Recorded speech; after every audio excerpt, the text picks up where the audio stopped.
All right, class. First off, as always, good day. I'm glad you're here. So, this is the beginning of a new school year, so we're going to start from the get-go of U.S. history. Now, thing is, this class is going to go from everything from the beginning when people first came to this continent till current days. Okay, that's our goal to get to current day times. Um, Now, will we get there? Chances are no, but I would like to get as close as possible. Okay, so just keep that in mind. All right. Now, today's lesson is about the beginning. Okay, so we're going to be talking about the Native Americans, how they got here, things like that. Now, we will not go really in depth, but we will touch on some things, and hopefully, I can make some extra little lessons if you're really interested in learning about the Native Americans and and all these other groups. Okay, so there's that. All right, so here are your essential questions um, for this particular topic area. What is the impact? What impact has different cultures had on the overall North American culture? In what ways is the social contract theory correct or wrong? Depends on how you see it. And how did the Enlightenment and the born again people help shape our country into what it is today? All right. Now, the objective uh, is basically to analyze the impact of Europeans that had on the indigenous people in the North America continent. Now, if you notice, I used the word continent. I didn't say the United States. I said North America continent. That means Canada, United States, Mexico, all the way down to to Panama. So that's what I'm talking about, not just the United States. And we're going to point out specifics of what characterizes as a nomad. Okay, so if you don't know what that word means, you'll learn today. We're going to go through the warm-up. We're going to have a lecture. You'll have the chance to look at some opinionated questions I'll be setting up for you. And now during class, we had breakout sessions and some questions there. Since you will not be in class right now because you're watching this video, you can do this on the exit ticket, and do the exit ticket as well so you can get the full points. Okay.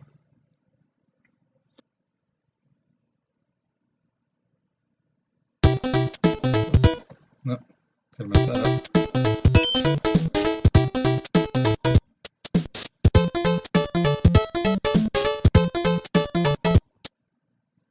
All right, so then this is a little thing to kind of show you a little map of what we're doing and where we're at. Okay, so you can see the next big part is going to be the Enlightenment period, and after that, the French and Indian War, things like that. Okay, so this is just a little guide to help you see where we're going. Okay, so here is your warm-up picture. If you look at the bottom, the lady says, well, tell me, is this Aztec, Mayan, Olmec, or Toltecs? Now, the thing is, a lot of people just know about the Mayans and Aztecs, and not many people know about the Olmecs or Toltecs. Like I said, we're not going to go too in-depth, like really at all, but we are going to mention them and why they're significant. Okay. So if you have the Google Doc already up, go ahead and fill that out. Do that. Okay. Um, so just answer those questions, and then we're moving on to the notes next. So if you're still writing, go ahead and pause the video. But if you're done, just let the video go because we're moving on in 3, 2, 1. Now here's the thing. Now that we are doing social distancing, I strongly recommend that you guys take notes. Now, do you have to take notes on every single thing? No. The red highlighted parts are kind of like the important things. Okay, now do you have to write it word for word? No. I would suggest you write it in your own words so that you can understand what it means. Okay, so that's what I would do if I were you.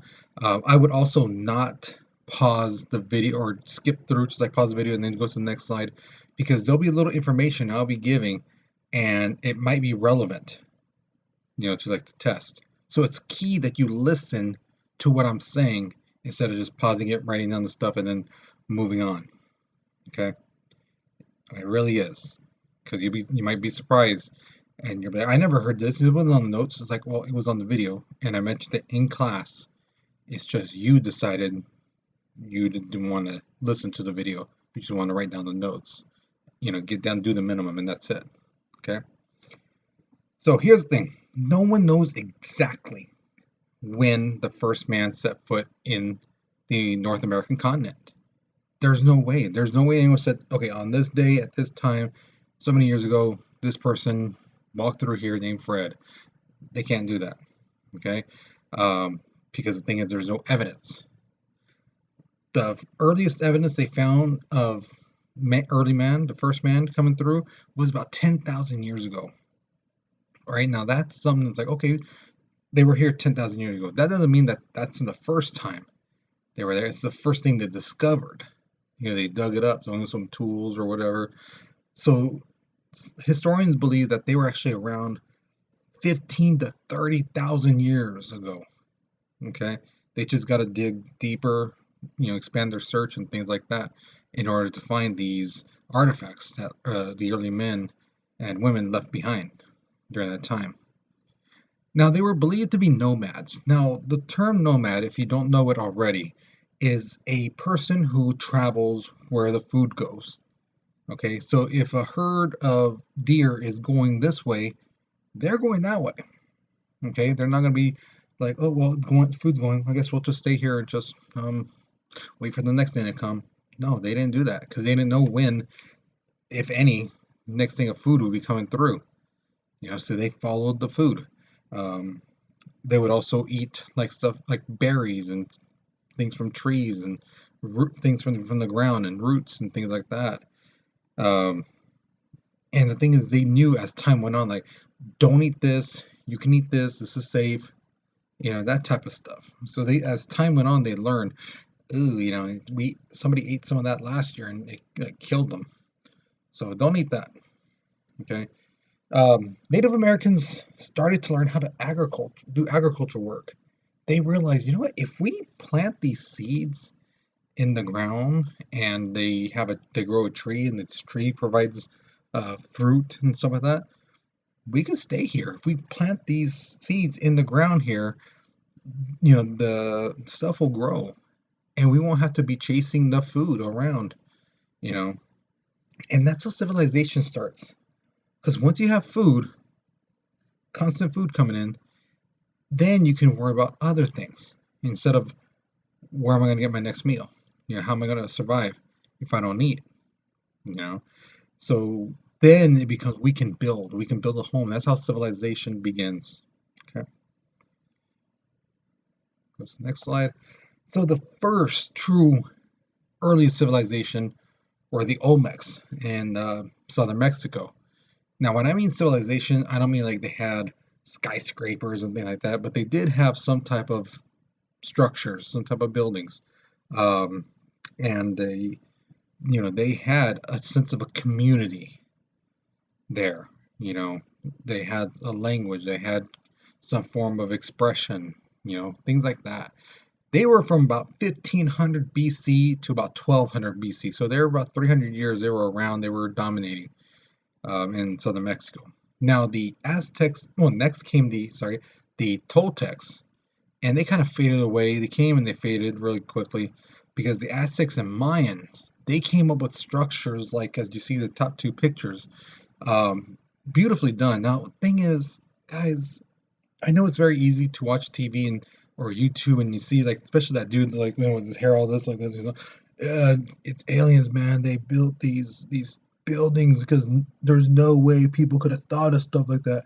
Guys, you're very smart, so I'm sure you know basic shapes: triangle, circle, cylinder, basic shapes. A pyramid, a triangle, is an easy thing to build. That's how they did it.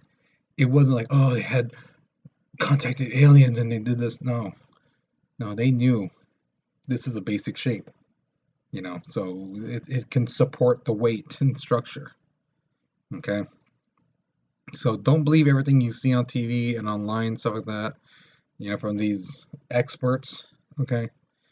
Um, Now the thing is, when these civilizations, when they traded with other places, not only did they trade food, supplies, resources, things like that, but they also traded knowledge. They traded, hey, this is how you do this. This is how you have this much field. This is how you get the most out of it. This is how you conserve water. This is how you get water from one place to the other. Things like that. All right. And soon that knowledge and stuff spread all across North America continent. It was so spread out that this is more likely going to be on your test right here. Tribes like the Hohokam in Arizona, they actually use that type of knowledge on agriculture and built, basically farms, fields of crops in the desert. If you've ever been to Arizona, you've seen it. It's dry. It's hot. It's like the sun is 3 inches from the ground, or 3 inches from the ground. I mean, it's blistering hot. But these guys actually grew things there, and they had green fields in a desert. So that tells you right there, these guys knew what to do. You know. So again, that more likely will be a question in your test. Which group um, grew crops in the desert? Was it Olmecs, Toltecs, Aztecs, Mayans, Hohokam? Okay, so now you know. Now, jumping across the ocean towards Europe. Now, around the 1400s, there was a lot of people in Europe who were really wealthy, and they would be like, "Oh, look at me! Yes, I got the finest silk of all China." And the thing is, they would show off their stuff, because that's how, really rich people are. They like to, I'm so chingon, look at me, I'm so pretty, and I have all this stuff, right? And they would show off to their neighbors. Well, their neighbor people who were the same people like them, rich and stuff like that, they would always out try to do one another. And these rich people would be like, "Do you have any silk? Go to merchants. Do you have any silk? No, we don't have any. Well, can you get some? I mean, it's a long trip from here to China and Persia and India. Whatever it takes. Here, we'll pay you top dollar." And that's the thing they wanted: silks, perfumes, spices, jewels, things like that. And they were willing to pay top dollar. So they can show off to their neighbors like, "Oh, that do you have that old silk thing? Oh, that's so last season. I have the newest thing." And they were willing to pay. So a lot of merchants were like, "You know what? Let's send caravans over, big old, bunch of merchants with money going across land and sea to get to Persia, India, and China to get this kind of stuff." The thing is, as you guys may know, sometimes people notice, hey, these people are leaving here with money and they're coming back over here with very valuable stuff. So they said, "You know what? Let's maybe we want to get something from there." Okay. Countries like Portugal, Spain, France, England, they said, "We'll risk it," and they sent merchants over because they want to get money. They want to get money for themselves. They don't want just their citizens' money. They want money from other countries' richest citizens. So then they could have more gold, they could have more silver and stuff like that, and then their country would be more powerful. All right. Now, at this time during class, I had you guys break up into a group session, and you guys were to discuss the different risks that happened. What could have happened through the land, through the sea, what kind of things may have happened to them. Now, since you're watching this and you're not in class, um, what you can do is on this question, you can put those answers that you may have thought of. So what kind of risks could the people have encountered? So we talked about one, thieves, right? So think about stuff like that. What other type of things through land and sea could be problems that they might run into? Ships, caravan, wagons full of stuff. Besides thieves, we did that one. Now think of other stuff. Okay, try to come up with at least two. If you get three or four, you're awesome.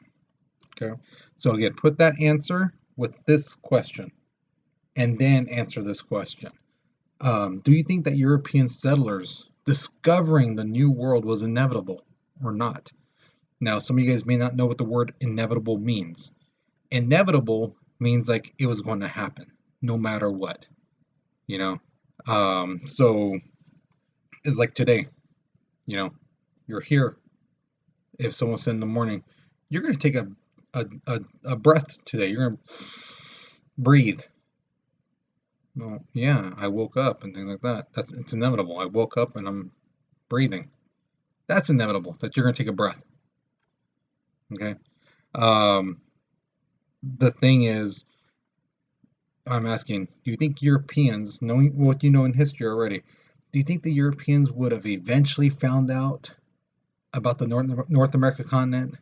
Or do you think they just would have stuck to their side of the world and just continued doing what they were doing? So tell me what you think, okay? So take a couple minutes, answer the question. There's a writing prompt on the bottom to help you out. So I believe that European settlers discovering the New World was or wasn't inevitable because, and give your answer. All right. So go ahead and pause the video so you can write, and we're going to move on in 3, 2, 1. All right, so last thing for this, tell me something you learned today. What's a new thing you learned today? And if anything, also let me know, any other comments you would like to share. What you liked about this lesson, what you didn't like, what what you would want to know about. What if I could have explained something better? Let me know. Okay. So again, something new. And if you have any other comments about the lesson, what was being taught, things like that, let me know. Okay. So once you finish that, you're done. Okay. I really wish you could have been in class. I really do. But for whatever reason you weren't there, I hope to see you for the next class. And I hope you have a good day. All right. So take care. Be safe.